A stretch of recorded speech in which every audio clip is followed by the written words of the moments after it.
सोचिए, एक शहर की बहू शहर की सुविधाओं में पली, लेकिन एक छोटे गांव में बिना गैस के क्या होगा जब खाना बनाना ही नामुमकिन हो जाए। ये क्या है? धुआं, मिट्टी की गंध और ये चूल्हा।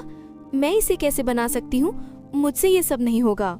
बहू, कभी कभी हमें अपने हाथों से ही खाना बनाना पड़ता है, और जब सिलेंडर नहीं मिलेगा, यही तरीका है।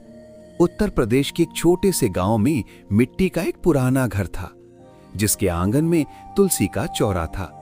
दीवारों पर समय की दरारें थीं, लेकिन उस घर में रिश्तों की गर्माहट अब भी जिंदा थी। उस घर की मालकिन थी सरस्वती देवी। सफेद बाल, झुकी कमर, मगर दिल सोने जैसा।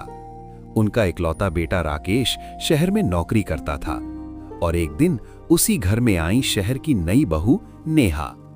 नेहा दिल्ली में पली बड़ी लड़की थी। गैस चूल्हा, माइक्रोवेव, ऑनलाइन खाना, यही उसकी दुनिया थी। गांव पहुंचते ही उसे सब कुछ अलग लगा। मिट्टी का आंगन, हैंडपंप का पानी, गाय का गोबर और हवा में घुली मिट्टी की खुशबू। ये कैसी जगह है? यहाँ लोग कैसे रहते हैं? घर में नया गैस सिलेंडर लगा था। नेहा जल्दी जल्दी खाना बना लेती। सास खुश थी। दिन बीतते गए, घर में हंसी गूंजती रही। लेकिन एक सुबह गैस खत्म। नेहा चाय बना रही थी। अचानक गैस खत्म हो गया। राकेश सिलेंडर लेने गया, लेकिन शाम को खाली हाथ लौट आया। देश में गैस की किल्लत, पूरा देश संकट में था। समाचार चल रहा था, देश भर में गैस सप्लाई बाधित, कई जगह सिलेंडर खत्म, लाइनें किलोमीटर लंबी। 3 दिन, 5 दिन, 7 दिन गैस नहीं मिली। अब सरस्वती देवी बोली, बहू, अब चूल्हे पर खाना बनाना पड़ेगा। यह बात सुनते ही नेहा तुरंत पीछे हट गई। नहीं मम्मी जी, मुझसे ये सब नहीं होगा। धुआं लगता है, गंदा लगता है। सास ने बहू को समझाया। बहू, बनाना तो पड़ेगा ना, भूखे तो नहीं रह सकते ना। ये सुनते ही नेहा गुस्से में बोली, मम्मी जी, बाहर से मंगा लेंगे। लेकिन गांव में ना होटल, ना डिलीवरी, भूखा घर। पहला दिन सूखा बिस्किट, दूसरा दिन सिर्फ नमकीन, तीसरा दिन राकेश काम से लौटा, थका हुआ, भूखा। धीरे से बोला, नेहा, कुछ बना देती। गुस्से में नेहा राकेश को देखती और चुप रहती, और इधर भूख से बच्चा भी रो रहा था। लेकिन नेहा चूल्हे के पास तक नहीं गई।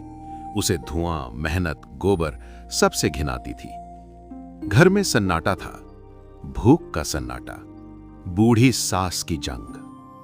अगली सुबह सरस्वती देवी अकेले उठी। धीरे धीरे चलकर खेत गईं, सूखी लकड़ियां उठाईं, गोबर इकट्ठा किया। हाथ कांप रहे थे, कमर झुक चुकी थी, फिर भी जुटाती रही। उन्होंने आंगन में गोहट्ठा बनाया, मिट्टी से चूल्हा गढ़ा। नेहा दूर खड़ी देख रही थी, पर मदद नहीं की। चूल्हा जला, धुआं उठा, तेज धुआं। सास की आंखें लाल हो गईं, खांसी शुरू, आंसू निकल रहे थे, फिर भी वो रोटी सेंकती रहीं। हाथ जल गए, लेकिन खाना बना।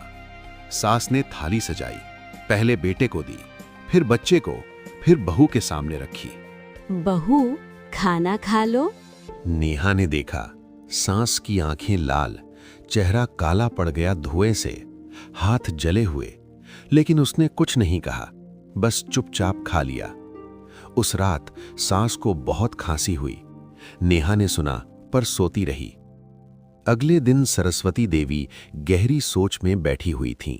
हर बार धुआं सहकर खाना बनाना। अगर मेरी तबीयत ज्यादा खराब हो गई तो मेरे बेटे, बहू, पोते भूखे रह जाएंगे। मैं क्या करूं, कुछ समझ नहीं आ रहा। अचानक उन्हें याद आया, सरकारी रेडियो पर सुना था बायोगैस, गोबर से गैस बनती है। उन्होंने ठान लिया, जब सिलेंडर नहीं तो गैस खुद बनाएंगी। उन्होंने गांव के मास्टर जी से बात की, पुराना ड्रम लिया, गड्ढा खुदवाया, गोबर प्लस पानी मिलाया, ड्रम बंद किया, पाइप लगाया। सब लोग हंस रहे थे, अरे बूढ़ी पागल हो गई।